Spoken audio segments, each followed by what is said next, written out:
Friends, ఎలా ఉన్నారు అందరూ? Welcome back to Shaheen sweet home. ఇవాళ మనం ఎంతో టేస్టీగా ఉండే కేఎఫ్సి స్టైల్ చికెన్ పాప్కార్న్ ఇంట్లోనే ఎలా తయారు చేస్తారో చూసేద్దాం రండి. ఫస్ట్ మనం ఒక ½ కిలో బోన్లెస్ చికెన్ తీసుకోవాలి. నెక్స్ట్ సాల్ట్ వాటర్లో ఒక 2 అవర్స్ దీన్ని నానబెట్టాలి. సాల్ట్ వాటర్లో నానితే పీసెస్ అనేవి చాలా జ్యూసీగా వస్తాయి. నెక్స్ట్ ఆ చికెన్ని మనం మొత్తం డ్రైన్ చేసేసి వాటర్ లేకుండా దాంట్లో మనం 1 టేబుల్ స్పూన్ అల్లం వెల్లుల్లి పేస్ట్, పసుపు, కారం, ఇంకా తగినంత మనకి అందాజుగా ఎంత పడతాయో అంత మనం చూసుకొని వేసుకోవాలి. కొంచెం ½ టేబుల్ స్పూన్ అనేది ధనియాల పౌడర్ యాడ్ చేస్తున్నాం దీంట్లో. నెక్స్ట్ కొంచెం గరం మసాలా, పెప్పర్ పౌడర్ వేసుకోవాలి. వేసుకున్న తర్వాత మొత్తాన్ని ఒకసారి మనం కలుపుకోవాలి. నెక్స్ట్ దీంట్లోకి కొంచెం లాస్ట్లో కొంచెం పెరుగు అనేది యాడ్ చేసుకోవచ్చు. పెరుగు యాడ్ చేయడం వల్ల దీని ఫ్లేవర్ అనేది చాలా బాగుంటుంది. మొత్తం యాడ్ చేసిన తర్వాత మొత్తం మ్యారినేషన్ కోసం దీన్ని మనం ఒక 2 అవర్స్ పాటు మళ్ళీ మనం పక్కన పెట్టేయాలి. 2 అవర్స్ పాటు పెట్టడం వల్ల దీనికి ఫ్లేవర్స్ మొత్తం బాగా యాడ్ అయ్యి మన లోపల నుంచి మన చికెన్ అనేది చాలా టేస్టీగా వస్తుంది.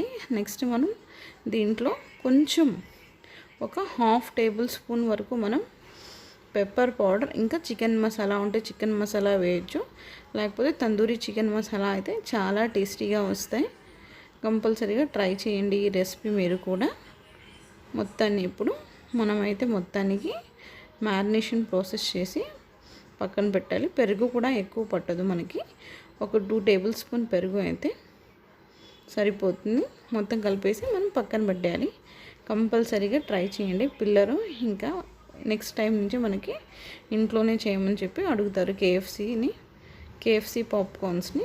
చూడండి ఇలా కలిపి పక్కన పెట్టేయాలి. నెక్స్ట్ చూడండి మనం ఒక 2 టేబుల్ స్పూన్ రైస్ ఫ్లోర్, ఇంకా 2 టేబుల్ స్పూన్ మైదా, రైస్ ఫ్లోర్ మైదా మాత్రమే వేస్తాము. కొంచెం చిటికెడంతా బేకింగ్ పౌడర్ అనేది మనం తీసుకోవాలి.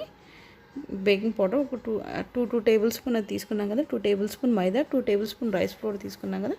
కొంచెం చిటికెడంతా సాల్ట్, ఇంకా చిటికెడంతా బేకింగ్ సోడా వేసిన తర్వాత ఒక ½ టేబుల్ స్పూన్ అంతా కారం పౌడర్ వేసిన తర్వాత మొత్తాన్ని మనం ఇలా కలుపుకోవాలి. కలుపుకున్న తర్వాత మనం దీన్ని మొత్తాన్ని పక్కన పెట్టేయాలి ఆ పౌడర్ని.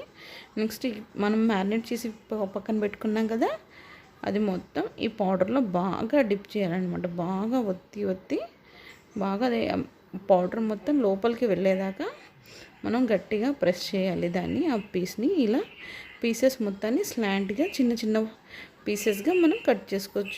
చిన్న పీసెస్గా కట్ చేసుకోవచ్చు. మన ఇష్టం, అది మనకి ఎలా అనుగుణంగా ఉంటే అలా మొత్తాన్ని ఒకసారి మొత్తం 2 బ్యాచెస్గా మాత్రం పక్కన ప్యాన్ పెట్టుకొని దాన్ని ఆయిల్ని హై ఫ్లేమ్లో కాకుండా మీడియం ఫ్లేమ్లో కాగనివ్వాలి. చూడండి ఇలా మనం ఆయిల్లో వేసుకోవాలన్నమాట. ఆయిల్లో వేసుకున్న తర్వాత మన ఫ్లేమ్ మాత్రం చిన్నగానే ఉండాలి. హై ఫ్లేమ్లో మాత్రం ఉండదు.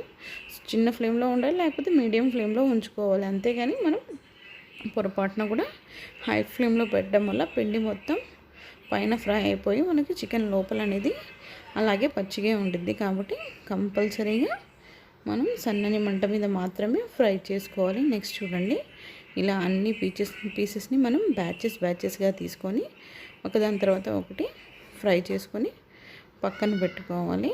చూడండి నాదైతే ఇంతవరకు అయింది. నెక్స్ట్ మనం ఒక బ్యాచ్ అయితే రెడీ అయిపోయింది. నెక్స్ట్ బ్యాచ్ కూడా సేమ్ ఇలాగే మనం ఒక్కొక్క పీస్ తీసుకుంటూ పిండిని బాగా ప్రెస్ చేసుకుని దాని పైనుంచి వేసుకుంటూ మనం బాగా ఒత్తుకోవాలి. ఒత్తుకున్న తర్వాత మనం మళ్ళీ సెకండ్ బ్యాచ్ కూడా ఇలాగే కొంచెం కలర్ చేంజ్ అయిపోతే మళ్ళీ వెంటనే ఫ్లిప్ చేసేయాలి. మనం చికెన్ పీసెస్ని ఫ్లిప్ చేసేసిన తర్వాత ఇలా సన్నని మంట మీద మాత్రమే ఫ్రై చేయాలి. ఫ్రై చేసిన తర్వాత దీన్ని ఒక 10 మినిట్స్ వరకు మనం పక్కన పెట్టేయాలి. పైనుంచి వేసుకుంటే కొంచెం చాట్ మసాలా వేసుకోవచ్చు, లేకపోతే అది మన ఇష్టంగా. ఆనియన్స్ ఇంకా లెమన్తో చేసుకుంటే ఎంతో టేస్టీగా ఉండే కేఎఫ్సి చికెన్ రెడీ.